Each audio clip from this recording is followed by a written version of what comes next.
the clouds, so that's good. As we always do, I will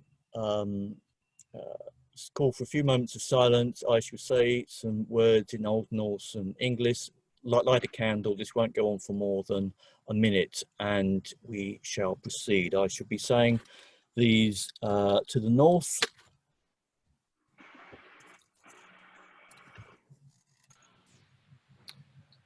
Jag spikar alla helga kindir, mer jag minni, möge hända alla.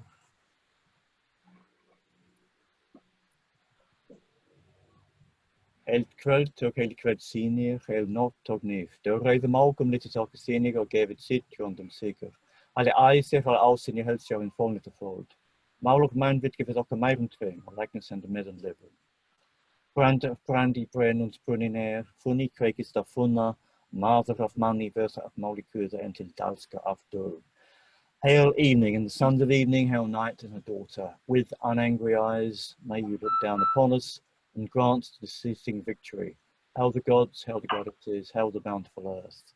Words and wisdom grant us and heal us hands while we live.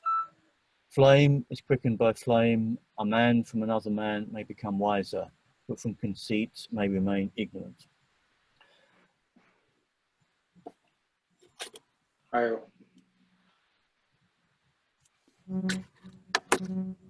Blessed gods of our peoples and lands, may we spend this time together in friendship with you and with each other and use it to the common good with profit and with pleasure.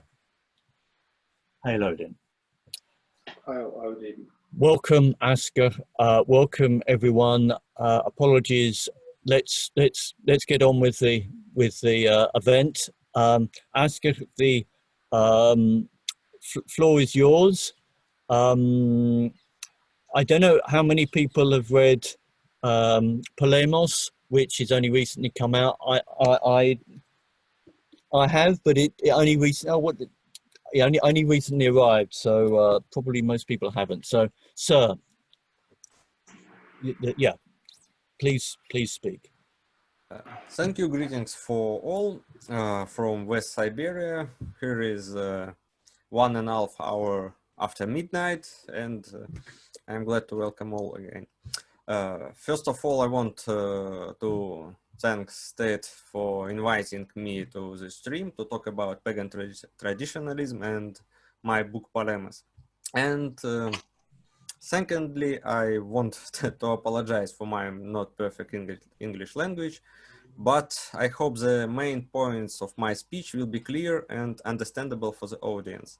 For this, I prepared a brief speech, and I will look time by time to check my time and thesis. So,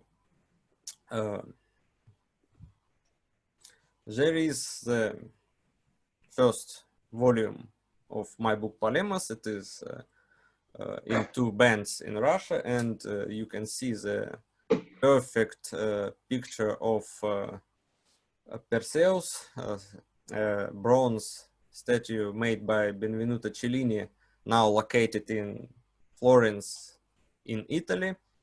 And if we look on Russian release, we don't see this picture. And this is one interesting fact. In Russia, we have silence censorship provided by Orthodox Church.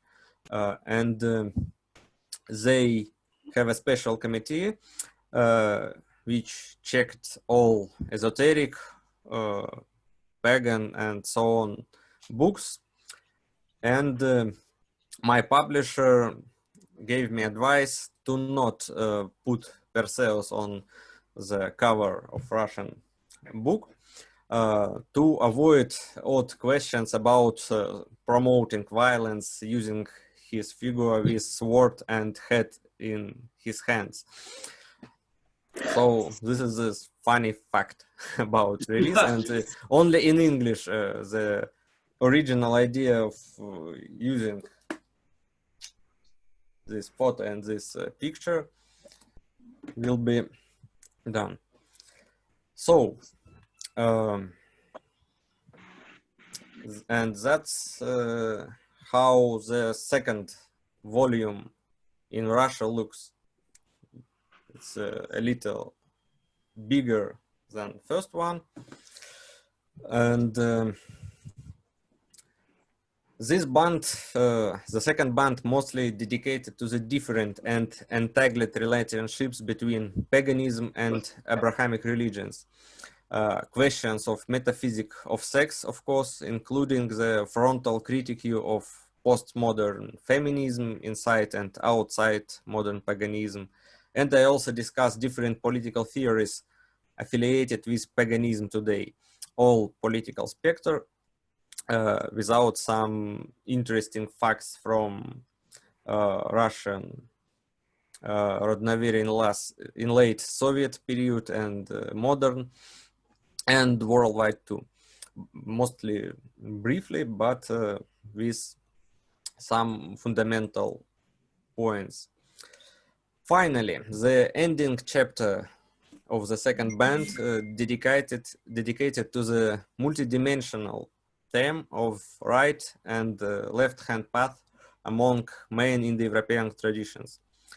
As the audience may know, I am deeply interested in developing the original Germanic left-hand path without modern occultism, infiltrations, and mostly based on Heidegger and authentic hermeneutics of the German Scandinavian mythology and figure of God Odin.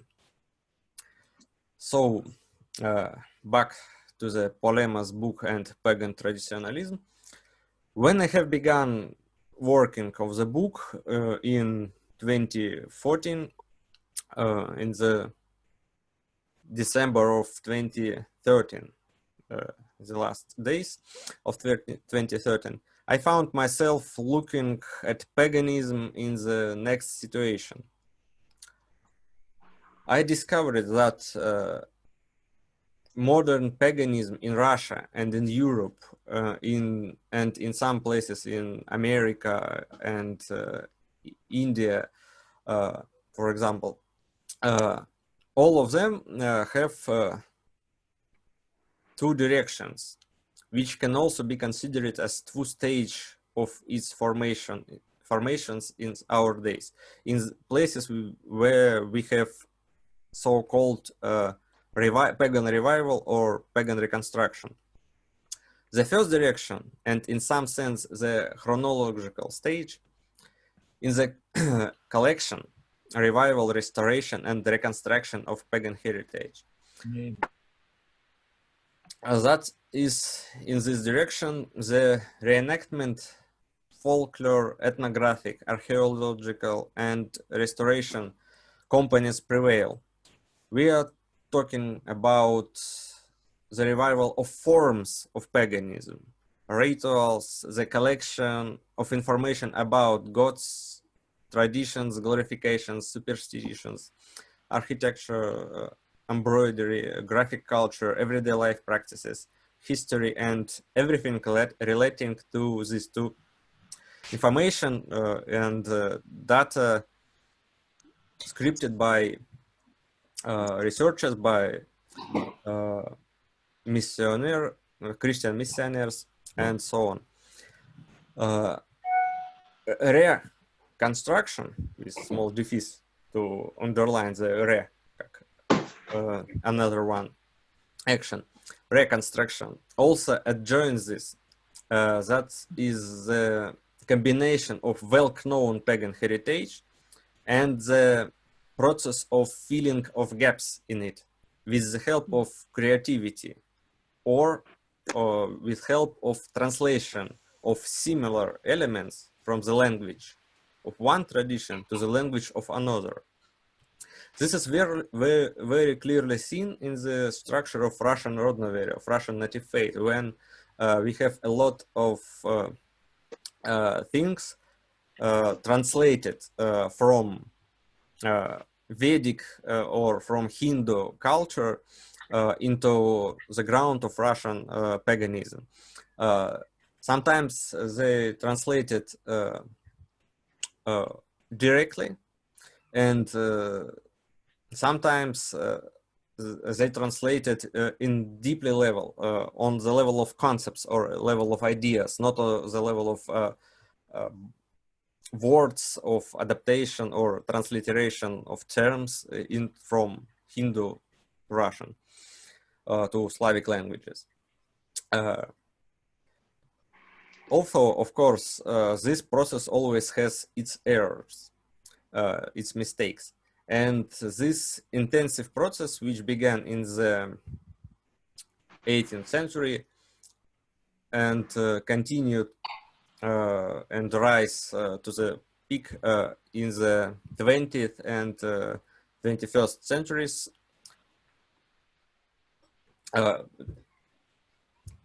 transition from Hindu, from Orient tradition to the West, and some kind of adaptation or syncretism between traditions. And this make errors or mistakes in understanding. And to date, the reenactment and restoration aspects of paganism has passed a high quality Rubicon. All further archaeological discoveries or quantitative deepening and expansion of folklore and ethnographic data will add to paganism only certain touches to the main picture. Although I do not exclude the possibility that some twists or turns are possible, but they will rather be brighter and more unexpected, but still the same touches. Or if some discovery appears and bring us new information, it will be on the same level of forms. And the critical mass of the pagan heritage, both in Europe and in Russia, is already open and comprehended, supplemented, and accessible to pagans, and mostly transferred into practice. And there is a second direction. And the second chronological stage is associated with philosophical paganism. Not so much with the material and folklore heritage as with theology and metaphysics. Attempts to move from myth to philosophy through growth or denial. As we know, the logos can deny the mythos ground or relate to them with more respect in some forms. So I made earlier, but the traditionalists and their philosophy turned out to be the most adequate, intellectual, and close to the spirit of paganism. As I mentioned in another book in Russia, traditionalism as philosophy and methodology is most adequate to work with logos and mythos in one and another hand, without denial, but with respect and understanding the mythos as ground and logos as a plant or as a flower rooted in this ground and depend on this ground too. But back to traditionalism. Here is the first place is given without reservation to Julius Evola, Italian master of traditionalism, who openly sided with manifestationism position and took a principled position regarding creationism. Chronologically, this is the 20th century with all its shock and tragedies. And at that time, the process of exoteric reconstruction was already confidently carried out, to which Evola even wrote a commentary in the form of warning against the delusions of neo-pagans. His famous article dedicated to wrong ways of pagan revival in mid 20th century Europe, based on materialism, blind nature worship, and so on. It's very relevant critics. And in the second half of the century, an increase in the number of thinkers who share that we call today pagan traditionalism. But they exist in some isolation from the first group, from the regular pagans or neo-pagans who practice it in forest, on the fields,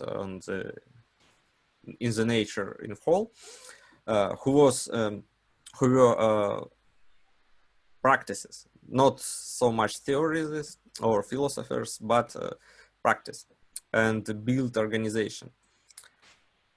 And that is reconstructive paganism and pagan philosophy intersect extremely rarely and situationally, spontaneously. Therefore, we say that these two directions exist in the same time, but mostly side by side and with rare cross or working together. But at the same time, today, the restoration of paganism has already reached its ceiling. Paganism has begun to choke on reconstruction in accentuation on materialism and historical authenticity, also in material things too. The accuracy of tailoring things has become more important than their esoteric essence.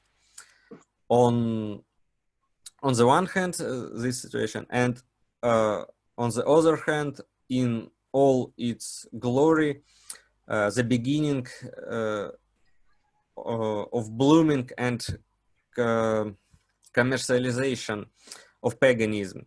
That is the transformation of its symbols into trade brands, as we know in 2019, in the last year, in Europe, there was a situation when term paganism was associated with trademark, and this was a discussion we also know in Russia about it. Some metal band registered the word sacred words as a trademark or part of trademark lozung. So this is sadly and most in some part funny fact, but is also a sign of time. All this means that pagans, both in Russia and Europe, simply do not know what to do with their paganism in secular society. That is the level of external reconstruction and mysticism, sacred experience in the course of ceremonies, holidays, rites, of course, has value and generates a sense of belonging to group, belonging to some religion, confession, spiritual stream. But nevertheless, paganism today is like a log cabin in the woods, which stands with open gates and windows, or without any gates and windows, and the intersection of the four winds or all winds from all over the world. That which goes beyond reconstruction and ritual in chaotic, not meaningful, not understood as something that should be paid close attention to. In this log cabin of paganism, the winds carry into heaps of garbage and destroy the cabin itself. The paganism as log cabin located in forest suffers from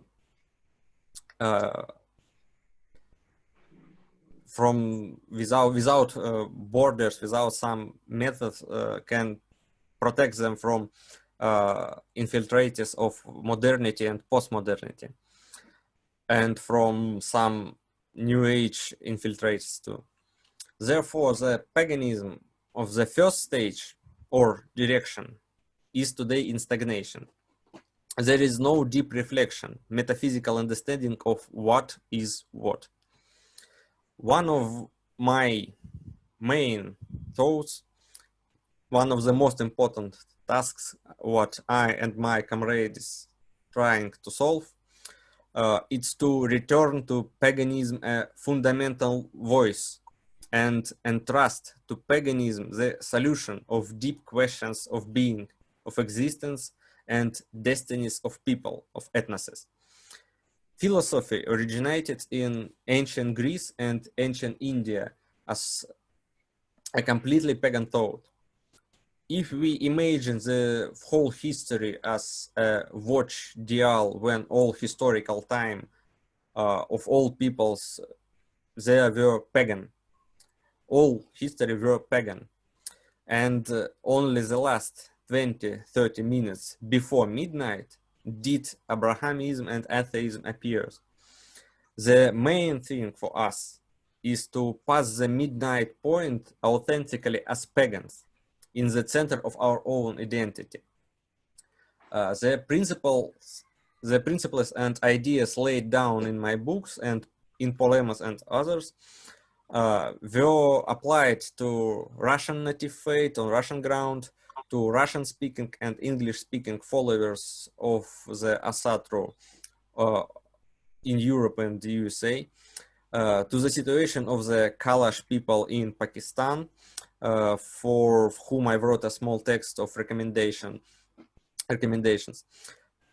And I'm sure that these ideas have a huge potential that can be used by pagans anywhere in the world, adopting some provisions to their realities. And I'm especially glad that there are other authors, other activists and figures in this direction of thought with whom we are on the way and develop different approaches to different traditions according to my major statements declared in Polemos, in another books, and in books from another respectful authors. We base it on two, like Alain de Benoist, Julius Evola, and more and more and more. And that's my short speech, and I think you are welcome to discuss and question. I'll try to answer as best as I can. Askr, many thanks. Thanks for being patient with the technical problems. I have several questions, but maybe some of you here have to leave earlier. So does anyone have any questions who has to leave and really needs to make a point early? If not, yes, Frank. Yeah, please, Frank, go ahead, Father Frank. Well, I enjoyed your talk. I was especially interested in your reference to Julius Evola. Now, when I was a young man, as young as you are, in Rome, I had the pleasure of being acquainted personally with Julius Evola. And I actually written a book available online about my memories of Julius Evola, emphasize especially his interest and personal involvement in the Sufi tradition, which is part of an Abrahamic religion, but it is an esoteric tradition. However, the question I wanted to ask you is maybe some more sort of specific. Now, I have here the Italian version of Mask and Face of Contemporary Spiritualism, by which Evola, of course, didn't mean spirituality, but he meant some practices championed by Theosophists, Madame Blavatsky, and company, and he was very critical of that. However, there is in this book an interesting chapter which I find too dramatic, but there is an interesting chapter on Satanism.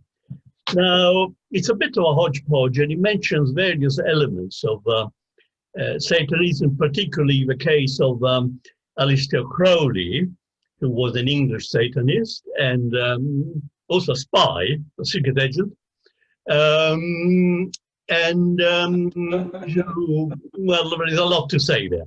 But anyway, I would like to comment, if you don't mind, to comment on the Satanist strand in some forms of paganism or neo-paganism. Well, I'll leave it at that. Okay, thanks. Very good question. I know Evola's ideas declared in this book. This book also was published in Russian language in the last year, and I think all major Julius Evola's books already published in Russian language, and available for us. And I also follow and share his ideas about modern spirituality.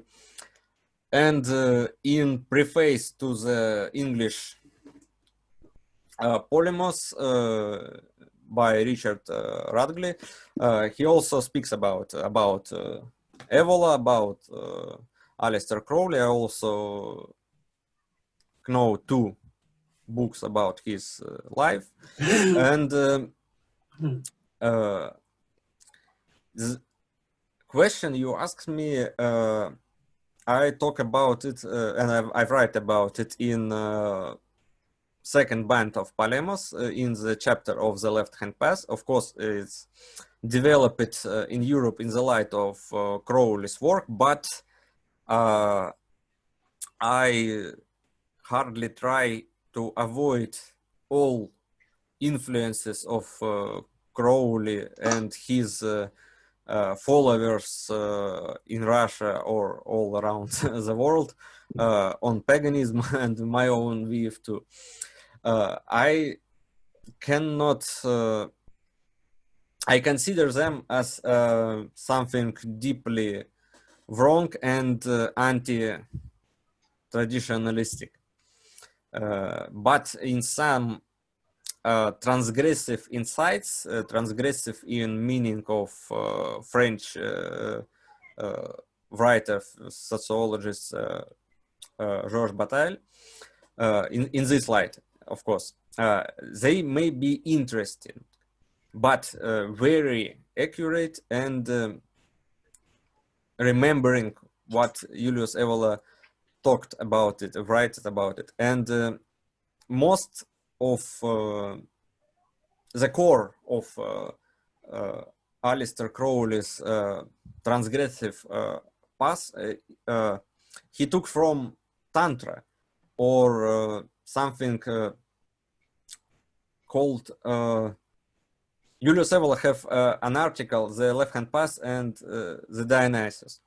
So we can find some parts from Crowley's system in ancient Greece, in cult of Dionysus, and from Tantras too. So why we should do references to Crowley if we can do references directly to Tantra, to Vamachara, to Akhori teachings, and radical left-hand path group from India, described in many books, which also available, and to some European traditions from the past. So, and Satanism, if we use this word according to paganism, we, in the background, we working together with Christian language, with Christian paradigm of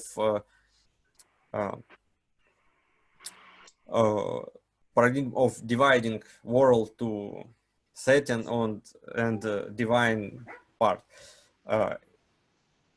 We using their language, and their language affect our thinking. So we should avoid Christianity and Satanism both, because they all the same one teaching and things. And if we want to construct or find or develop any so-called grim or transgressive dark left-hand path, we can work with only with pagan traditions all around the world, where we can find some aspects of this way, without modern, or I'm sorry, without classical European occultism from the Renaissance or the last 2-3 centuries ago. We can avoid all this structure. And we see that modern European, Crowleyan or not, left-hand path is something deeply complement with some modern left liberal political ideas and traditional left-hand path from Hindu, from some Greece cults.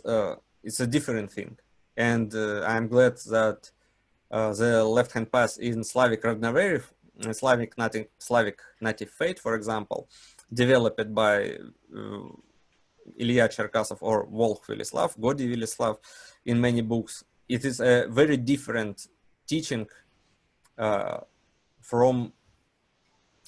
different from European, but based on the same texts and the same authors, and Crowley too. I think I'm finished the answer. Oh, thanks. That's a good point. I'd like to ask about tradition, and I think it's very good that Frank is here, because I contacted him earlier asking him about Julius Evola, so that will become more understandable when I explain the question. I think the gods are the source of meaning. They are what make our profound experiences of joy or of sorrow profound experiences. On a certain level, they uphold the way we experience reality. So although they might be deeply mysterious, I don't see them as remote. And in relation to tradition, I mean, is it your view that the gods are actually remote from present day personal experience, so that the only way we're able to approach them is by some sort of chain, some initiatory chain that reaches back to someone in the past who had a very vivid sense of the reality of the gods, if we ourselves don't? And in relation to Julius Evola, was his sort of search for tradition, his obsession with that, was that due maybe to the fact that he didn't have any strong sense of sacrality of deity in his life? I was asking Frank whether he was someone who prayed, whether he had a religious practice, and I don't know that he did. So maybe that's an element with tradition, people that want some experience that they're not getting. I don't know, but perhaps you could comment on that.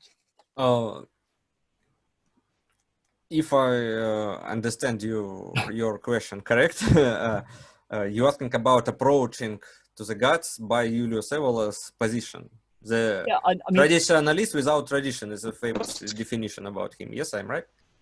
Yes, I think, yeah, the idea of is tradition mainly necessary for those that don't have a practice that brings them into contact with sacrality?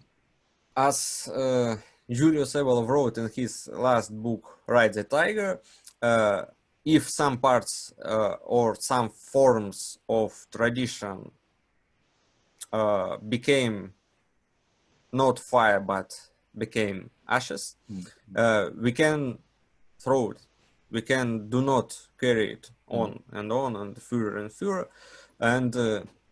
throw it and follow without without helping, without their helping. We stand title from his another book, Man Among the Ruins. We stand from among the ruins of tradition, of forms of structures of them, and it is an interesting situation. Of course he's right but for his own, it's described in books which explore ancient Roman religion. For ancient Romans, the core or the main way to express sacrality was action, and mostly political action. Action for the state, for the republic, for the empire. Anyway, public political action.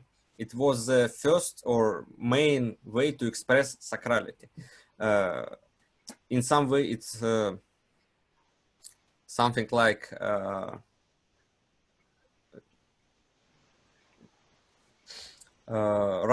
system of public rights. If there's a word in Russian, I'm sure Vladimir would translate if that would. Oh, okay. And Julius Evola in his life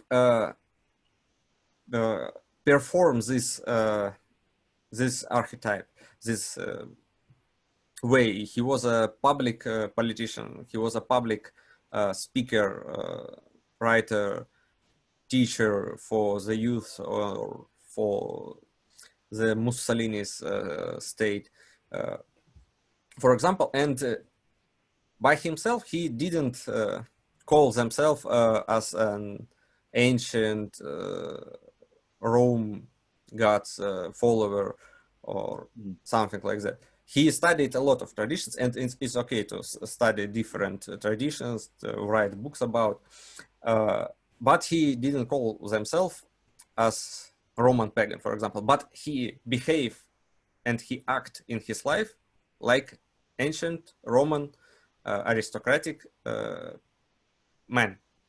So we can consider Julius Evola like a Roman pagan, classical Roman pagan, but in modern times of 20th century. And we don't need his own word about it if we see he behave his self in this way, absolutely correctly to the ancient Roman republic or empire. If we move him by machine of time back to the times, he would be on his own place. But he lived in modern times, so it is affect his situation. And the last books, Man Among the Ruins and Ride the Tiger, I think he wrote and talked all what he wanted about it.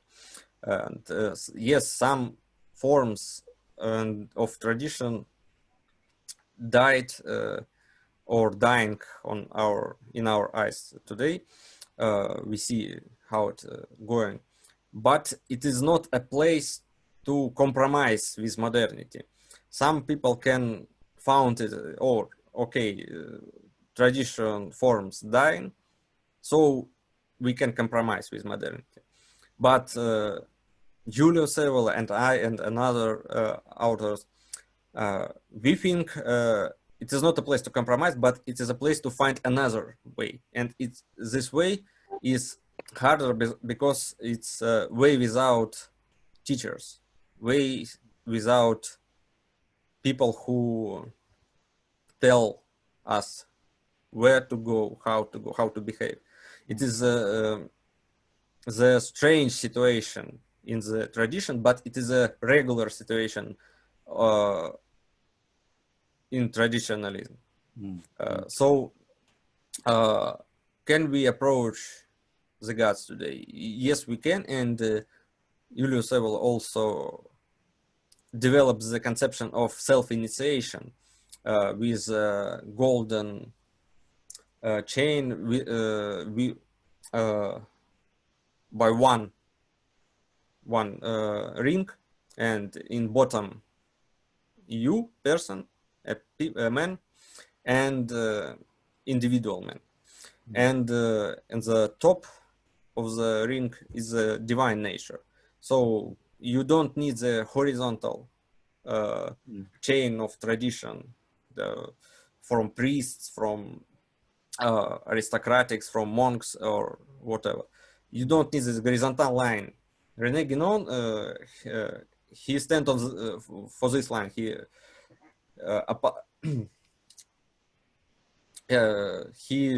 His statement was this horizontal line of tradition is very important.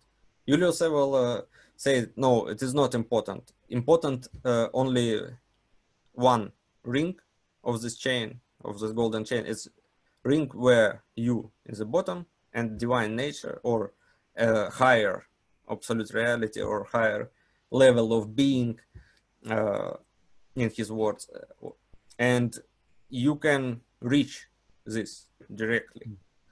It's a René Guénon stands and use Vedanta, but Julius Evola use and maybe practice Tantra. So this different points of view express different bases on taken from the Hindu traditions. So yes, we can do it, we can reach it, but it is hardly way by default, by definition. Yeah, thank you. Frank, I think you wanted to come in on something? Yes, I think an important thing to understand vis-a-vis Julius Evola, that he was also a philosopher. A philosopher, maybe not so in the academic, modern academic sense, whereby he's a professor who is pontificating to students in a hall and who gets his philosophy from books. I'm reminded of Schopenhauer, who said, the real philosopher takes his knowledge from life, the bogus philosopher takes it from books. Now, the point here I want to make is that Evola, thanks to his philosophical approach, which was combined with living like a philosopher. For example, he was very more than interested. Interest is the wrong word. He's very much into Plotinus, into Neoplatonism. And he was acquainted with ecstasy. And an important aspect of the Neoplatonic tradition, as well as other traditions, is that it is not so much form or ritual prayer, which leads you to contact with the transcendent, the divine, but it is ecstasy. You have a particular entry into the transcendent, which is via the ecstatic approach. Now, that is why the so-called ways of liberation, which are Eastern more than Western, like Zen, like yoga, like Tantra, was very important to Evola. And was not only an upholder of this tradition, but was personally acquainted. Our speaker made reference to Tantra. Evola had personally experienced Tantra. When I decided off my own bat to delve into Tantra, and I told him, he was very angry, because he told me that you should not have done it, it's very dangerous, because his own experience had not been very positive, because transgressing elements. The cetera is an important aspect to understand about Ebola.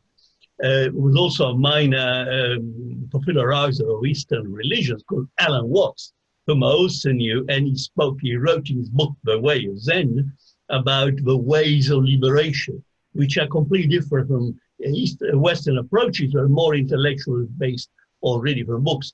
They're not like the ancient philosophers who would actually, their philosophy was rooted in their own life. But there is one point about which I want to disagree with Askr, because he said Ebola was like an ancient Roman religion. Now, can't remember his exact words. Ebola certainly, his character was like an ancient Roman of a certain understanding of what Romanitas, what the spirit of Rome was. But certainly had no, if one knows anything about the ancient Roman religion, it was a matter of ritualism, of institutional practices, of, nobody's going to tell me Julius Caesar as Pontifex Maximus had a certain interest in the spirituality of the Roman religion. He was only interested in the job and the perks which the job gave to him. No, I know that Ebola wrote about Julius Caesar, sidereal, is the worst sidereal nature, which is more than human. But I think that's also pitching it very high. I mean, Julius Caesar was basically a very sharp politician and very sharp idea what he wanted to do in a great warrior as well. Anyway, that's only a minor rectification I wanted to put in. For the rest, our speaker gave us some interesting contribution. Okay, so thanks so much. Michael in London, I know you're someone who's studied Roman religion very much. I don't know whether you would have any point. If not, I'll ask Louise, who did have a question. But you'd like to, yeah. I'll say something. I mean, unfortunately I came in late, so I missed the first part of your talk, and I really came in kind of when you were talking about paganism choking on reconstruction, and so I wasn't quite sure where you were going with that. I understand that you feel that paganism suffers from a lack of boundaries against modernity, post-modernity, New Age. I could go with that. On the Aleister Crowley thing, I mean, he's very popular among certain circles in London, and still is. I think with Crowley, you can only really approach him with a large sense of humor. But the Satanism aspect, it's not only an inversion of Christianity, it's probably also as much the worship of the Egyptian god Set and the kind of philosophical anarchism of Mikhail Bakunin. So I think that all has to be taken on board. I like really a lot of what you were saying, and I think the whole question of tradition, I think tradition it's maybe not important, but it's helpful to the degree that we can recapture elements from it, but we can't be constricted by that because there's too much that we don't know. And also tradition has to change. If it doesn't evolve as we evolve and change, then it is your ashes that you referred to. It doesn't become useful. But I think as long as we can do our research into tradition, and this is really getting to Stead's finding the gods as living present realities. There are ways to do that, and I don't think we need priests. We don't need somebody telling us how to do it. We have to figure that out individually for ourselves, but they're there, and if we acknowledge them and try to find out what information we can from the past about them, then they become organic, real presences for us to work with, commune with, and to benefit by. So I think that's kind of what you were saying as far as tradition being something more open, more flexible. And if I have that right, I welcome that. Thanks. Let me Can I just answer, let me please? just butt in. I found you very poetic in things like a flower rooted in now sounded so well what we're into. A logos is the flower rooted in the ground. But I like you ethos. finding words to say something. Good for you. Answering this shortly speech, yes, we all no doubt we live in modern times, and we cannot avoid the reality around us.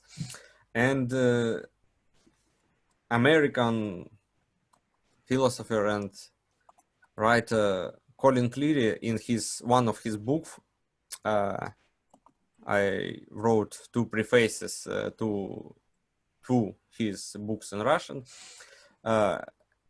He describes the situation of North American Indians when in the times of frontier, when Americans conquer the middle of South America and modern USA, they killed all bisons, all sacred animals of local tribes, and these animals was the heart, the core of tribes' religion. They not just killed the livestock, they killed the tradition.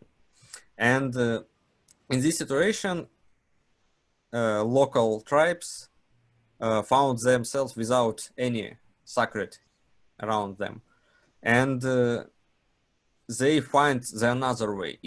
They look inside them, not only ecstasis, standing outside of us, ecstatical way, but according to American religious scholar Mircea Eliade, entasm. When we looking inside and going inside is a mirror of ecstasis, ecstatical ways, ecstatical rise, and entasis, staying inside, step outside and step inside us. It is another, but the equal way to found the new origin, not new form, not to adapting tradition to the secular society. And of course, every right-hand path traditionalist want to live in world of tradition, not for themselves, but for all people in West world or all people all around the world. It's not an individualistic desire to touch the sacred.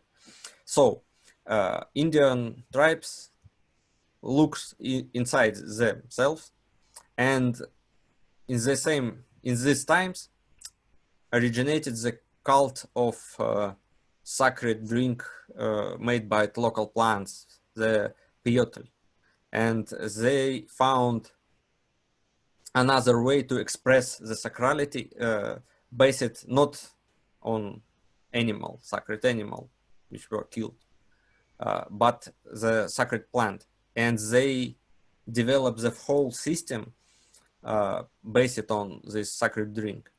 So if we're talking about approaching to the gods, approaching to the sacred, to the tradition, we can also combine ecstatical and stasis and statical ways to search new origins of traditions. And after we find a region, we find the ground, we can spread the seeds or waiting when new forms grown up.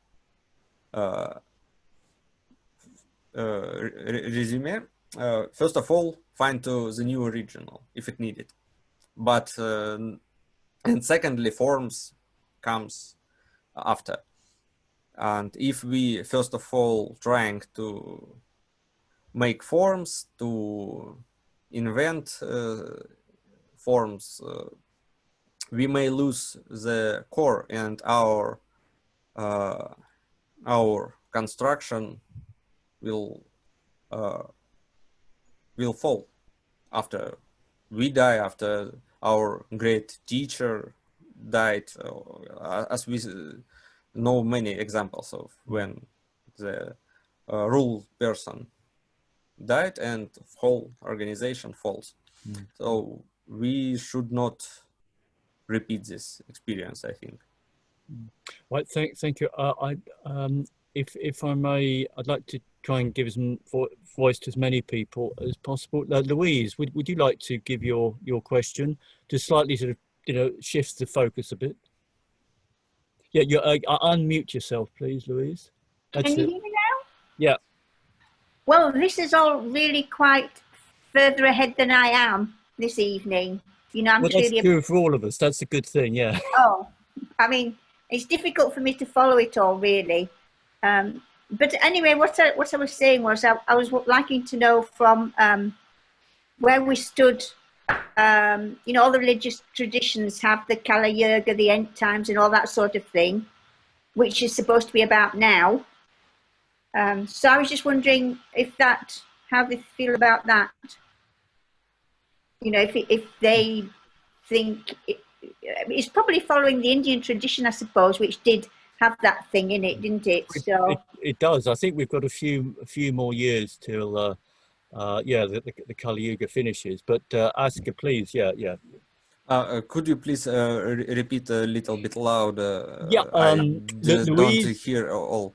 Louise is asking for your thoughts about the idea of the end times that one finds in many religions, such as Ragnarok and the Kali Yuga, as how they relate to the present that we're living through. I'm very interested in this question, and of course, in light of German Scandinavian tradition, and I have a whole book dedicated to this theme, as a theme of Ragnarok, of the end of the times, as eschatological gnosis of Scandinavian tradition, of God Odin, of myth of Ragnarok, of final battle, Baldur's death, and so on. I also speak about it in Polemos, write about it in Polemos. And one book about German tradition, German philosophy, also based on Heidegger, on linguistic, on mythology studies, about end of times. Of course, I agree we live in these times, but I think we live in the early beginning of Kali Yuga. If it continues 365,000 years, according to some information from Indian sources, so we live only first 5,000. So we it will be continuous 360,000 years further.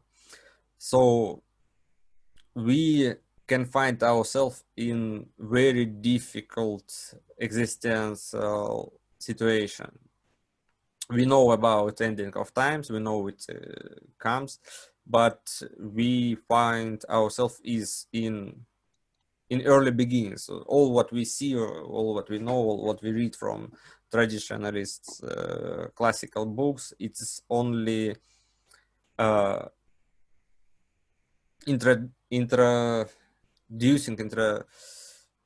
entering to this time, and I think it's wrong thinking about Kali Yuga can ends on can ends soon, or maybe on our lifetime, or our grandchildren can see the end of Kali Yuga. No, our far children cannot see the end of Kali Yuga, and they doomed to live in this world for hundreds of thousands years, and it is a rare theme, a rare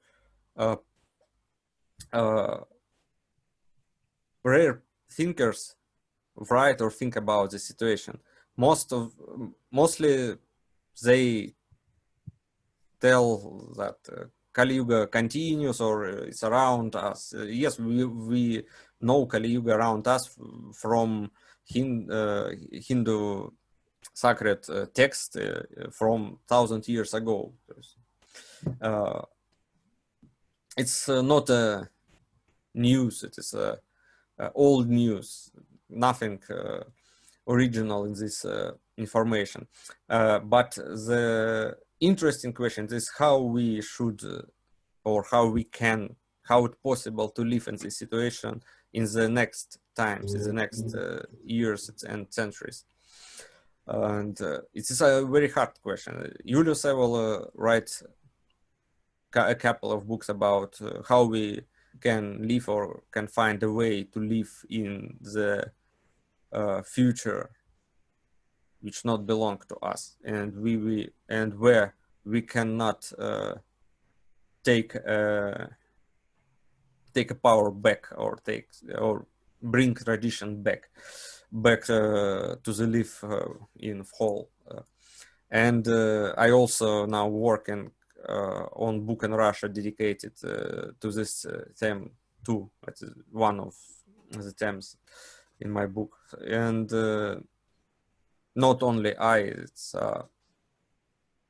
it's a really hard question. I cannot shortly describe any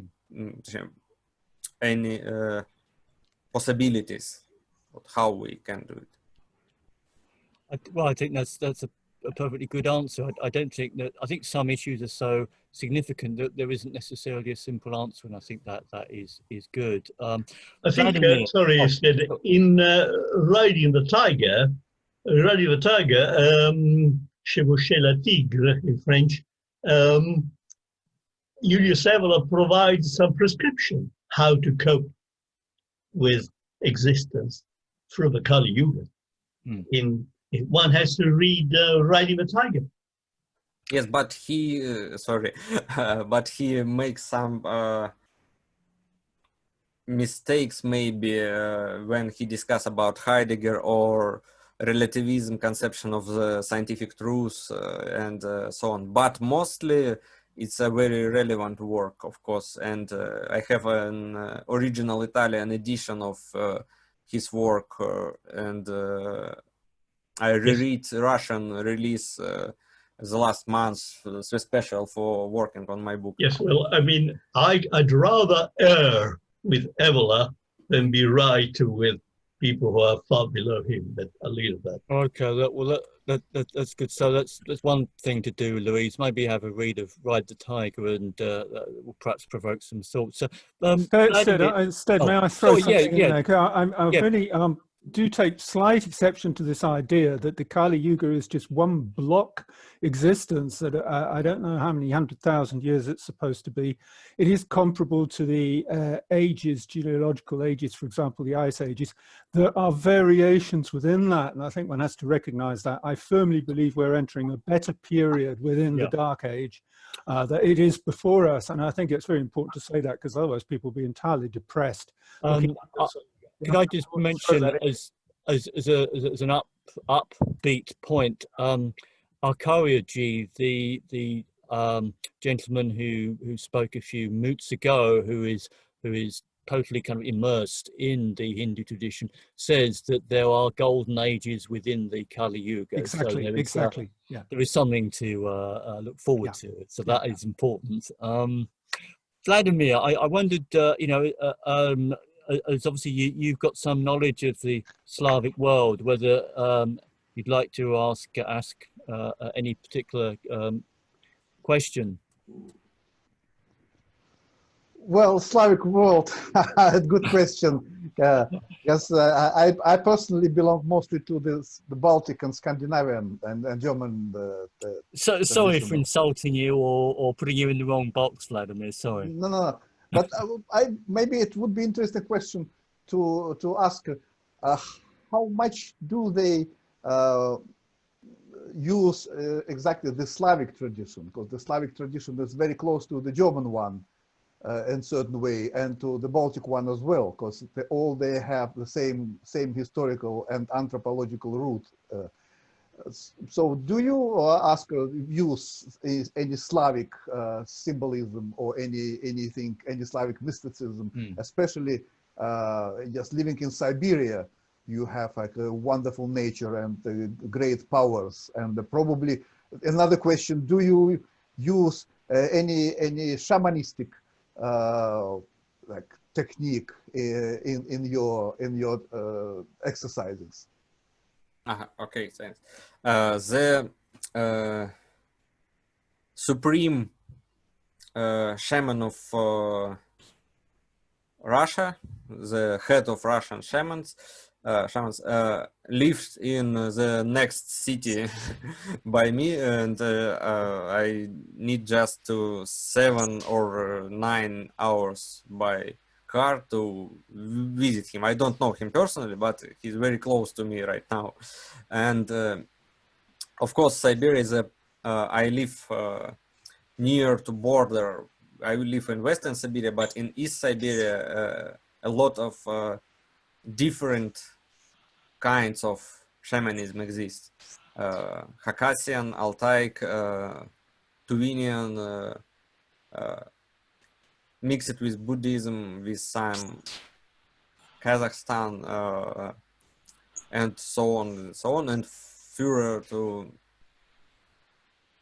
the north, to the local people. And of course, Russian paganism, so-called Rodnovery, not only Rodnovery. Now in Russia we have differentiation, the process of developing new streams or new schools of thought of Russian native faith. And of course, I use mostly works by Wolf Velislav. One of his books was published by Fall of Man Publishing in 2070s or 2018, and also with my preface where I describe the situation in Russian paganism. So his work available in English, first and only one. And I use mostly his works, and his works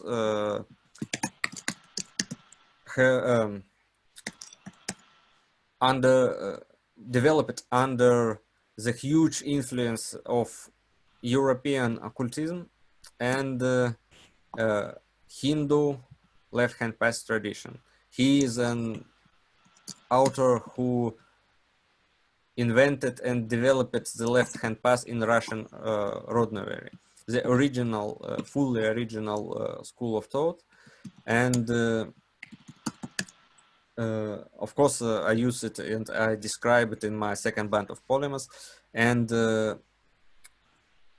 Russian Slavic tradition, of course, I have a lot of friends, and we every day working with Rodnovers, with Slavic pagans on our different projects. I have a lot of comrades who also develop Slavic pagan traditionalism or another ways in paganism and fall. And of course, there is a question. I'm not fully agree that German, Scandinavian tradition and Slavic traditions are very close. Of course, we can find a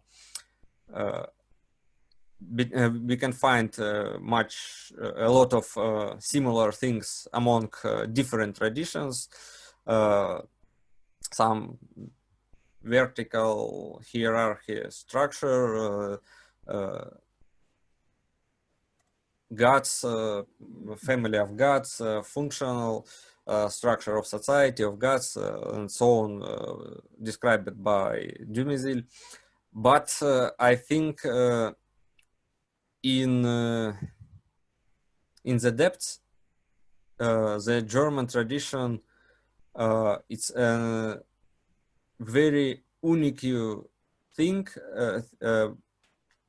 because of God Odin, because of his very difficult and controversial sometimes structure of his identity. I cannot find this analog to Odin in Slavic tradition. Of course, we know the god Vel is the god of livestock, the god of wisdom, the god of ways, the god of goddess, of priests, and god of many and other things. He's very close to them. And Volk Veleslav, he develops the comparing of them and says it is the same figure in the Germanic and Slavic tradition, but I not fully agree with him, because we have a lack of understanding who was the Veles for Slavic folks and for Slavic peoples. And I don't deny this conception, but I want to more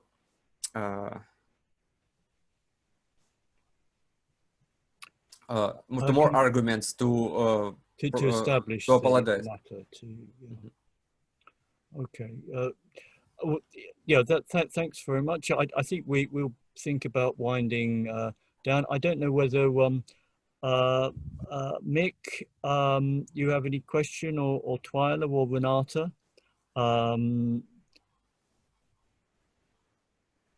Not really, because I came in late, so I don't want to talk about something that's already been discussed. So, okay. Well, yeah, thanks so much for coming. I know that various people have to go. To Twyla, Renata, I mean, if no one has any. Yeah, well, so I did want to throw in one. Yeah, Michael. Yeah, I don't want to, because it's a very long subject, but I thought it came up. It was a little bit short, and that, of course, is the difference between paganism and the religions of the book, and paganism being very much associated with nature, and that's for me the attraction of it.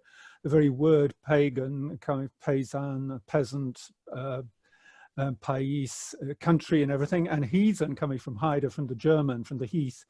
And there probably isn't time because people are tired and so on, but I mean, there seems to be a discussion point there to what extent. I think you mentioned, Askr, in your talk, something about not blind nature worship. Well, indeed not. Whatever, blind nature worship doesn't sound like a good idea. But I think, on the other hand, we shouldn't lose a sense that there is this identity of nature, which perhaps the religions, so the dominant religions that came later, Christianity, Judaism, and Islam, and I think Alain de Benoit made that point in his book, actually, Comment peut-on être paysan, are dominated by the idea of the desert. They haven't got this natural reference, and therefore, and this is the point I really wanted to get to, their religion tends to be out of this world. I mean, Nietzsche made this point as well, whereas the idea of a pagan is reference to this world. So I'm a little bit uneasy when I heard you say about blind nature worship. I agree with you anyway about the blind.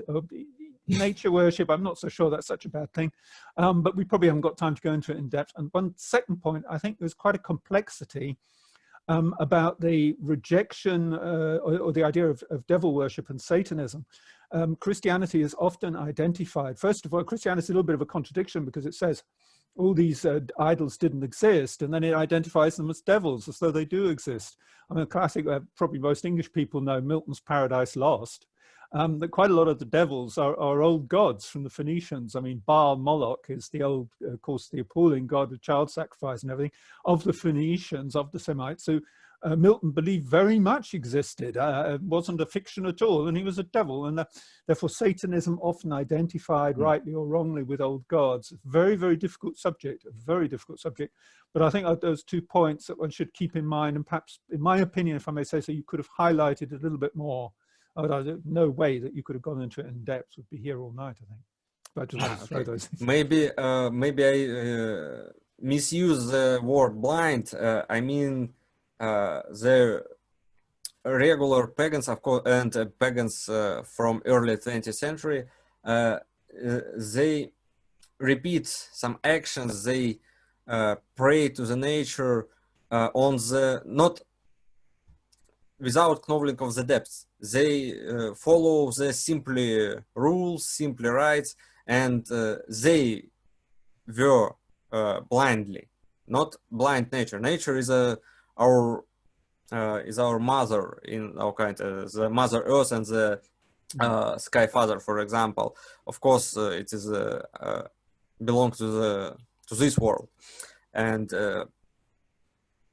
early pagans have a lack of understanding of the depths, and this is a point of critics providing by Julius Evola and by me too.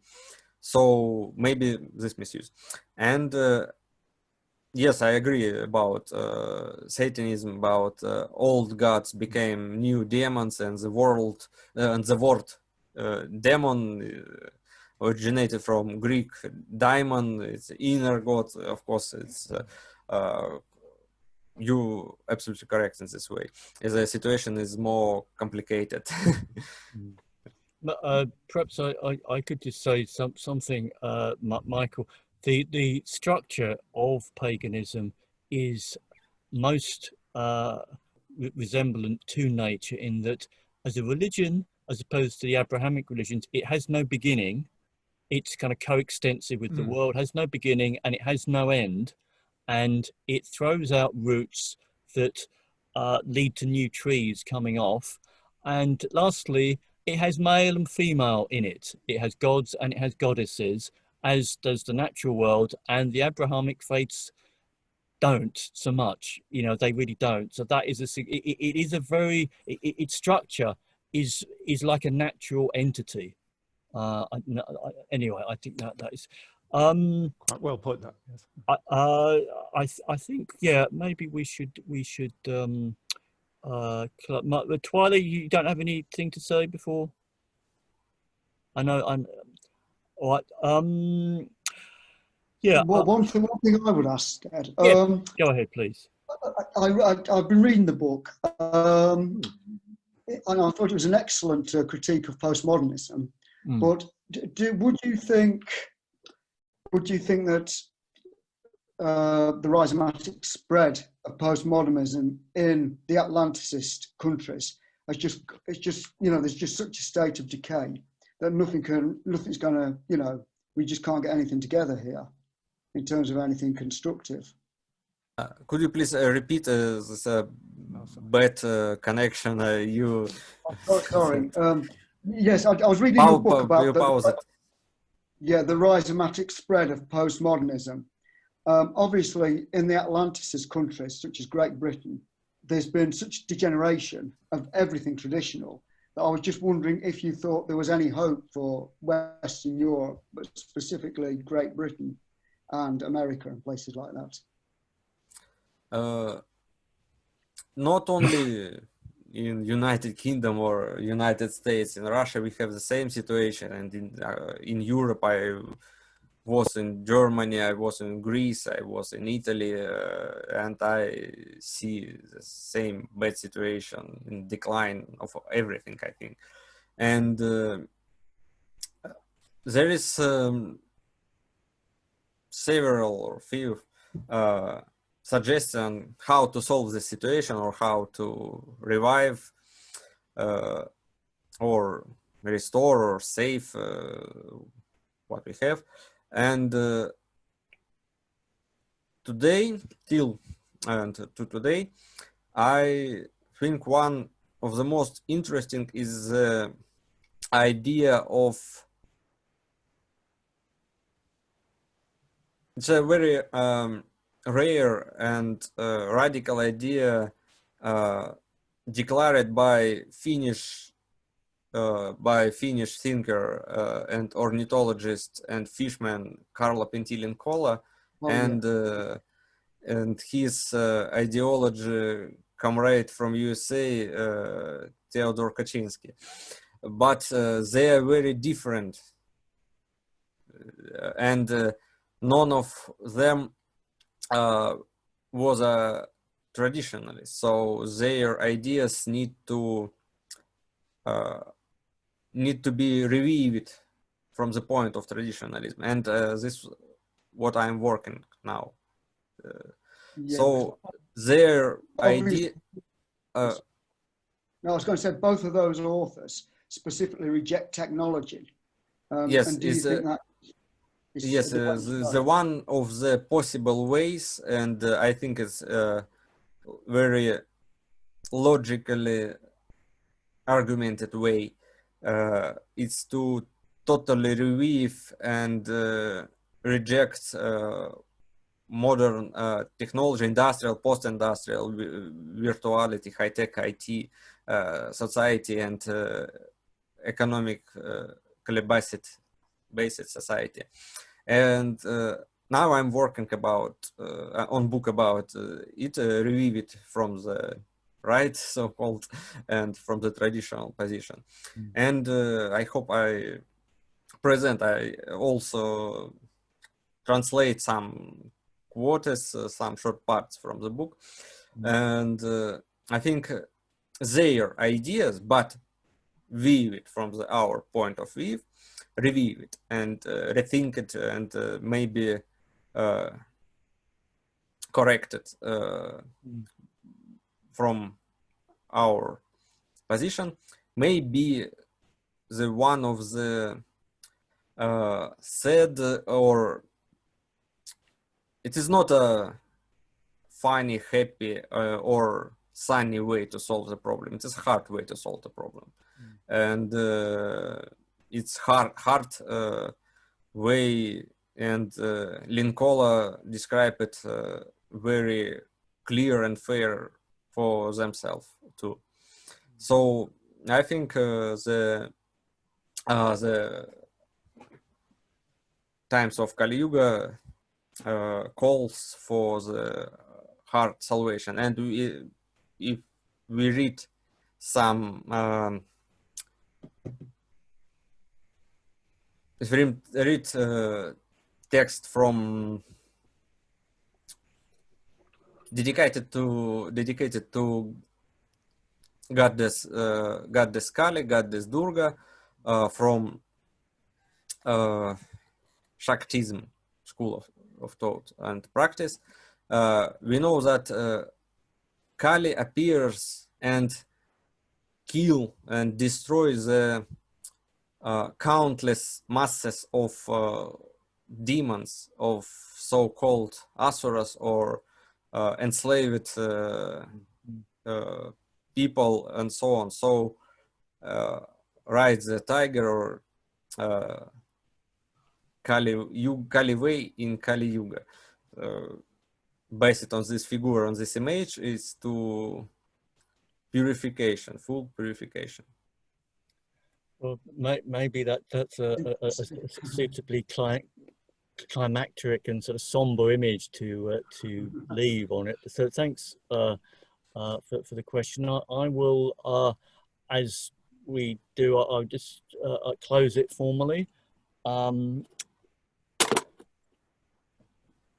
Martugur och miskunnsame aiser att kvälldiska daglefe kono e prende maki runde moje gevine ise ivekemer hurle drukkite och att not skal kvöldglefa. Blessed gods of our peoples and lands, at evening shall one praise the day, and at night shall one praise the evening. We offer thanks for what we've profited by and for what we found pleasure in this evening. Sigur either, sigur os, either, either os. Today is also Krishna Yan Mastami, the author of the Bhagavad Gita, was, tradition says, born 5,247 years ago at midnight. So I thought we would end by 3 very short verses, first in an Old Norse translation, then in English. En hin sem finner unas I saule, fognet I saule, og fud neigur I saule, a ekkert eftir ógert. Engil hluti I vörld binda han, hvorki unin verk ne ununin, og áhugamál hans eru ekki komin ótrum ferum. Bin því jafnan skildu veg þín án hugsunar árangur. Sá sem vinur laþur verkomnum, odlast vissulega æstu fullkomnum. But the man who has found the joy of the Spirit, and in the Spirit has satisfaction, who in the Spirit has found his peace, that man is beyond the law of action and reaction.